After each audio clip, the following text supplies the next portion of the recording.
प्रश्न है फ्यूचर को लेकर जो स्ट्रेस होता है उसको कैसे हैंडल करना चाहिए। सबसे पहले स्ट्रेस को हैंडल क्यों करो। हैंडल करना मतलब पकड़ के रखना। स्ट्रेस को पकड़ के क्यों रखो, स्ट्रेस पैदा ही ना हो ये बात करो।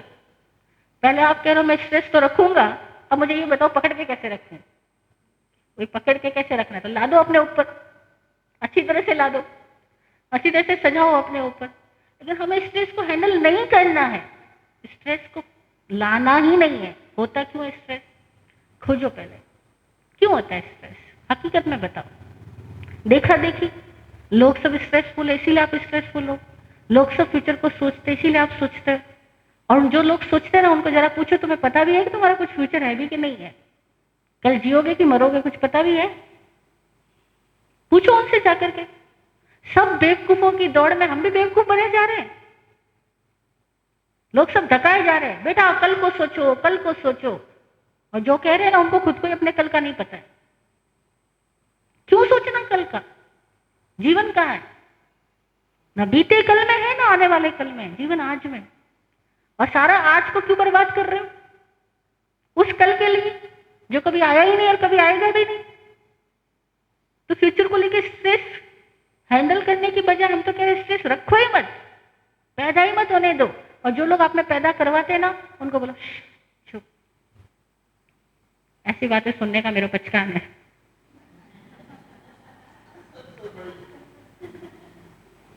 मुझे ऐसी बातें सुननी नहीं, मुझे फ्यूचर को नहीं सोचना। मैं एक बात जानता हूं, आज के दिन को सार्थक करो बस। आज जो टाइम हमारे सामने है उसका राइट यूज करो, जो साधन हमारे पास में है उनका राइट यूज करो। और आप एक छोटा सा एग्जाम्पल आपको देती हूँ।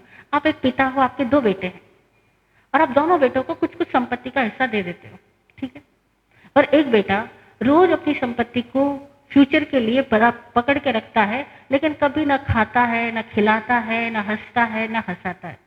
और दूसरा बेटा रोज अपनी संपत्ति का उपयोग करता है, खाता भी है, खिलाता भी है, और उस संपत्ति से वापस नई संपत्ति पैदा भी करता है, कमाता भी कर, ठीक है।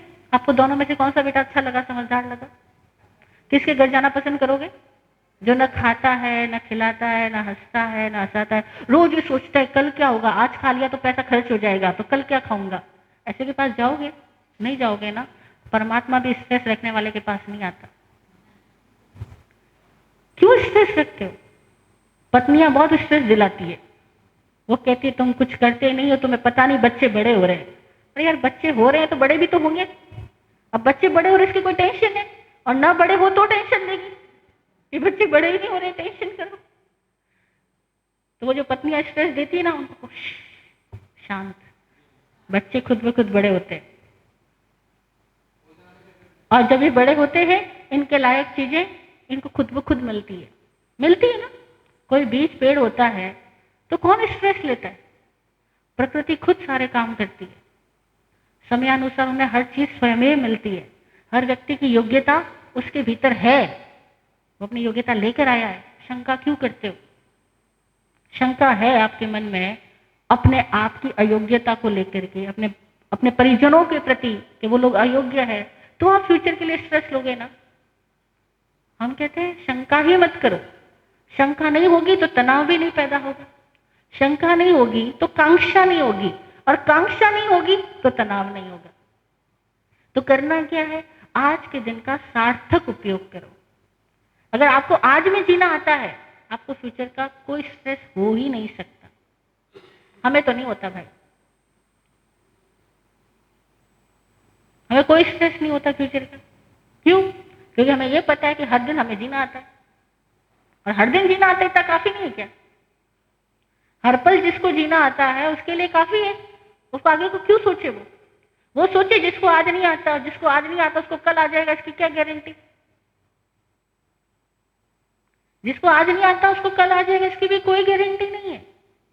सूत्र स्पष्ट कह रहे हैं, संभोहि खलु पेच्छ दुल्लहा। स्वेगडांग सूत्र में कहते हैं संभोहि खलु पेच्छ दुल्लहा, कल संबोधि हो जाएगी ऐसा सोच तुम्हारा व्यर्थ है। कल के लिए संबोधि दुर्लभ है, अगर होनी है तो अभी हो जाए। तो आज की क्लास में समझ में आ गया तो आ गया, आप सोचो आज तो सुन लूं, किसी और दिन समझ में आएगा। कि स्ट्रेस को कैसे हैंडल करना, तो किसी और दिन भी नहीं आने वाला है भाई साहब। आज यहाँ से जाओ, उसके पहले अपना फ्यूचर का स्ट्रेस हैंडल नहीं करना, छोड़ देना, उसको यहीं छोड़ करके जाना, यहीं लगाम लगा देना और बोलना मेरे को आज जीना आता है, जो मिला है उसका सही उपयोग करना आता है। और आता है, आप योग्य हो, काबिल हो। आता है नहीं आता? हम सबका शरीर आज के लिए भोजन लेता है, अगर फ्यूचर के लिए स्टोर करने लग जाए भोजन को, तो कल क्या होगा सोचो जरा। कल क्या होगा? सिस्टम खराब, सिस्टम डाउन हो जाएगा। तो क्यों आप कल के लिए स्ट्रेस को हैंडल कर रहे हो? जितना स्ट्रेस हैंडल करोगे उतना सिस्टम और सर्वर सब डाउन, और नहीं मरते मर जाओगे। और वे लोग मरे हैं समय से पहले जिन्होंने स्ट्रेस हैंडल किया है, वे लोग सब समय से पहले मर गए, उनको अभी मरना नहीं था, लेकिन बहुत स्ट्रेस रखते थे। लड़कियां 2 हो गई तो टेंशन, लड़का नहीं हुआ तो टेंशन। अरे क्यों टेंशन ले रहे? पता है, दुनिया वाले दे रहे, दुनिया में एक सोच बन गई, लड़का हो तो बढ़िया, लड़की हो तो घटिया। और वो मूर्खों की सोच हम सब पे हावी होती है। और क्यों होती है? क्योंकि हम कभी ज्ञानियों की वाणी सुनने जाते ही नहीं है। अपनी सोच का ऑपरेशन करो। कितनी मिथ्या धारणाएं हमारे दिमाग में इकट्ठी हो रखी है। There is no future. ईसा मसीह को जब ज्ञान हुआ तो उसने लोगों को उपदेश दिए। तो किसी एक व्यक्ति ने सवाल किया कि आप जो किंगडम ऑफ गॉड की बात करते हो, प्रभु के साम्राज्य की, जिसको हम मोक्ष बात करते हैं, बोले प्रभु का साम्राज्य बोलते थे, बोला आप जो किंगडम ऑफ गॉड की बात करते हो उसकी विशेषता क्या होगी? उस मोक्ष की विशेषता क्या है? प्रभु के साम्राज्य की विशेषता क्या है? ईसा मसीह बोले there is no time, no time. वहां पे समय नहीं है। समय है तो तनाव है, वहां कोई समय ही नहीं है, वहां कोई भविष्य ही नहीं है। भविष्य है तो मृत्यु है, वहां भविष्य ही नहीं है। फ्यूचर मतलब भविष्य, और भविष्य यानी मृत्यु। कोई भविष्य नहीं है मतलब कोई समय नहीं है, मतलब जीवन शाश्वत है। अभी ऐसे जीने लगो कि ये जीवन है, ये आज का पल है, और आज का पल ही हर पल है, इसके सिवा। क्या गाना गाते हैं आप लोग? आगे भी जाने ना तू, पीछे भी जाने ना तू, भी है बस यही पल है। ये गाते हैं ना, तो ये गाना सीख लो। जय हो।